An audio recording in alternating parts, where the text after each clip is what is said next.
गणेशाय नमः श्री सरस्वती नमः प्रभु श्री रामचंद्राय नमः हे घे माझे कर कंकणा लंके माझी जावणी आपणा घेऊन चतुर्विधा अन्न करी भोजना यथेष्ट सीता माता म्हणली बाबा रे आता इथं माझ्याजवळ काय नाही जेवढं केलेलं होतं तेवढं आता कारण सीता मातेला उपवासच होता ती काय खातच नव्हती हनुमंता माझ्याजवळ तुला खायला घालायला काय नाही बाबा तुला उचलून काय देऊ म्हणलं तर तेही नाही हे काय म्हणले माझ्या हातामध्ये कंकण आहे म्हणजे काकण आहे सोन्यात हे तुला देते जा लंकेमध्ये सरप कट्ट्यात जा मोड आणि त्यातून तुला जे काही खाऊ वाटतंय ते खा आता आजचा हनुमान असता तर काय खाल्लं असतं हनुमान पुसे सीतेसी अन्नाची चवी आहे कैसी सीता म्हणे हनुमंतासी काय तुम्हासी भक्षणे आपल्या हनुमाला घरात केलेली भाजी नीट लागत नाही घरात तर पैसे चोरून नेतं ढाब्यावर जाऊन खाताय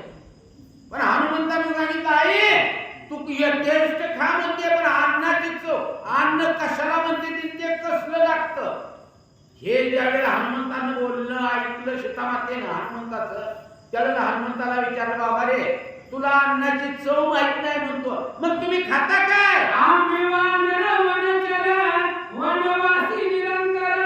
नित्य वन फळांचा आहार अन्न मात्र स्पर्श हनुमंताला सांगितलं आम्ही कोणा वानर वनचर वनामध्ये राहणारे आम्ही वनफळांचा वनामध्ये जे सापडतात ती फळं मुळं खातो अन्न कसलं असतं त्याला आम्ही स्पर्शही करत नाही माझे मोडणी कंकण लंके माझे फळ संपूर्ण आवडते घेऊन आपण फळ भोजन हनुमंता तसं का असना हे कंकण मोड आणि त्यातून आलेल्या धनानं लंकेमध्ये मिळतील ती फळं तुला आवडतील ती घे खा आणि भूक भागव आई कव माते माझे शिळ मी कव स्वयंपाकी केवळ ज्याशी मनुष्याचा विटाळ ते माझं फळ अपवित्र आता सीतामातेने सांगितलं होतं बाजारातून विकत आणून खा त्यावेळेला हनुमंताने म्हणजे नाही माझा एक नियम आहे म्हणजे नित्य नियम आहे आणि त्या नियमाप्रमाणे मी कोण आहे मी स्वयंपाकी आपण स्वयंपाक म्हणजे स्वयंपाक म्हणतो स्वयंपाक म्हणजे स्वतः पुरता केला जातो त्याला स्वयंपाक म्हणतात मी स्वयंपाकी मी माझ्या पुरतं मी दुसऱ्याच्या हात लागलेला खात नाही दुसऱ्याने स्पर्श केलेलं फळ मला चालत नाही आई कोणी कपीची मता साशंकित झाली सीता हनुमंताची आराध कायम आता अर्पावे हंटवंटीची विक्रीत अन्न ज्यावी न घेते सुब्राह्मण तैशीच फळे विक्रीत जाण मधला गोनी अपवित्र हनुमंतानं सांगितलं जो शुद्ध ब्राह्मण आहे तो बाजारातून फळं आणून खात नाही त्याला ते चालत नाही त्याप्रमाणे या ठिकाणी मलाही ते चालत नाही असं ज्यावेळेला बोलले गेले हनुमंतराय त्यावेळेला सीतामाता मला चिंता करू लागली आई कोणी कपीची मता साशंकित झाली सीता हनुमंताची आराध कायम आता अशा प्रकारे हनुमंताचं बोलणं ऐकलं सीतामातेला चिंता लागली म्हणजे आता खायला काय घालू याची अशोक वनात फळे आहेत अत्यद्भुत याची लाविताची हात करतील अशोकवनामध्ये अतिशय सुंदर सुमधुर फळ आहे पण यानं जर हात लावला राक्षस दिसायचे कपे तुझा करतील घात तोच माझा प्रांत साधील प्रयत्न होय व्यर्थ स्वामी कार्य तू फळाला हात लावला की राक्षस तुझा घात करतील तुझा घात झाला की माझा प्राणांत होईल केलेलं सगळं कार्य नसेल हनुमान म्हणे अश्वव्रतांत जाईन भुकीला कुंठला सुधान व्याकल्पांत आला प्राणांत मग लागी बघा नवल केवडे केवडे हनुमंत म्हणला आई कसं का असणार माझ्या नशिबानं काय घडत ते घड कसा तरी उठत बसत कणत कुतत जातो ही मला नुसती भूक लागली नाही म्हणले जणू काय माझ्या पोटात काय पोटांतच खवळलंय की काय आता माझं काही खरं नाही बोलता बोलता गेला चातरी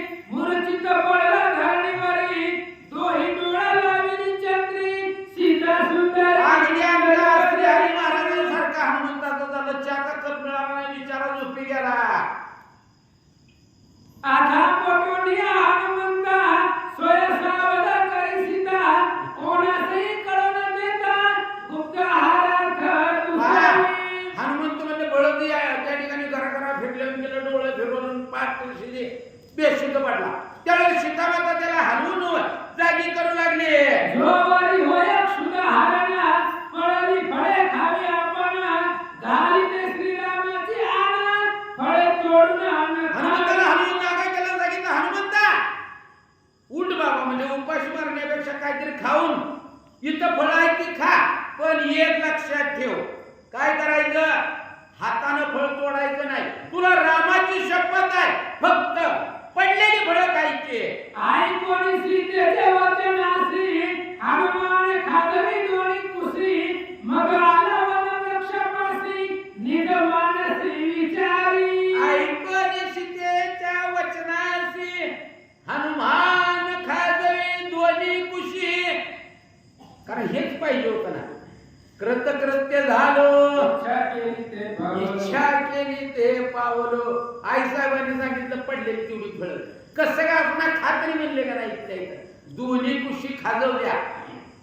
आणि त्या अशोकवनातले मोठमोठाली झाडं होती त्या झाडाच्या जवळ हनुमान आला सीता वचन अति प्रमाण पाळणी श्रीरामाची आण वृक्ष उपटोनी झोडीना फळे खाईना पडली ती हनुमंतांनी विचार केला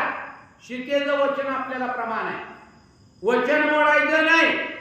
रामरायाचे आण घातलेले शपथ घातलेले तीही मोडायची नाही आणि पोट पण भरलं पाहिजे म्हणजे जे आपल्याला करायचं तेही केलं पाहिजे मग खाईल कसं फळाला हात लावू नको म्हणून सांगितलं झाडाला तर लावू नको म्हणलं नाही झाडं झोपलो आणि पोटभर फळं खाऊ आई कोणी हनुमंताचे व्रत श्रीराम गदगद हसता सुग्रीवादी कपी समस्त आता पहा म्हणले हनुमंताचं हे सगळं पराक्रम ऐकला रामराय हसू लागले लक्ष्मण हसू लागले सुग्रीव नळ जांबवंत सगळे हसू लागले श्रीराम मनेगा सौमित्रा कपिले दमिले निशाचरा लंके माझी गेली क्षेत्र त्या ब्रह्मपत्र वाचवे आणि त्यावेळेला सगळे हसले ना हसल्यानंतर अजून पुढं काय अजून याच्या पुढं काय हे कुणाला आवडतं ज्याला आवडतं तेवढेच जागे बाकीचे तुका म्हणे ते पाहिजे जातीचे काम पहा या ठिकाणी असणारा हनुमंतरायाचा हा पराक्रम हे कौतुक ऐकलं रामराय हसून पुन्हा लक्ष्मणाला म्हणतात लक्ष्मणा अरे अजून त्या असणाऱ्या हनुमंताना अशोकवनामध्ये काय काय केलं लवकर वाचवा कैसे केले राक्षसा कंदना इंद्रजित गांधीला दशानना ब्रह्मलेखन देवाची कसा त्या वनाचा विध्वंस केला कसं राक्षस मारलं कशी त्या इंद्रजिताची फजिती केली राजा रावणाला कसं म्हणलं या ठिकाणी असणारा त्रास दिला हे सगळं जे ब्रह्मदेवानं लिहिले ना लवकर वाच बाबा एक जनार्दना शरण हनुमंताचे लंका दहन श्रोता श्रीराम सावधान वक्ता लक्ष्मण ते ऐका नाथराया आपल्या गुरुमाऊलींना जनार्दन स्वामींना शरण जाऊन सांगतात की या ठिकाणी असणारा हनुमंताचं लंका दहनाची कथा पुढे आहे श्रोता श्रीराम सावधान म्हणजे ऐकणार कोण आहे बघा बरं जे राम नाही ते झोपले ज्याच्यात राम नाही तेच झोपले कारण सावध आहे सावध झालो हरीच्या आलो जागर पहा म्हणजे आणि वक्ता या ठिकाणी बंधू लक्ष्मण आहे कारण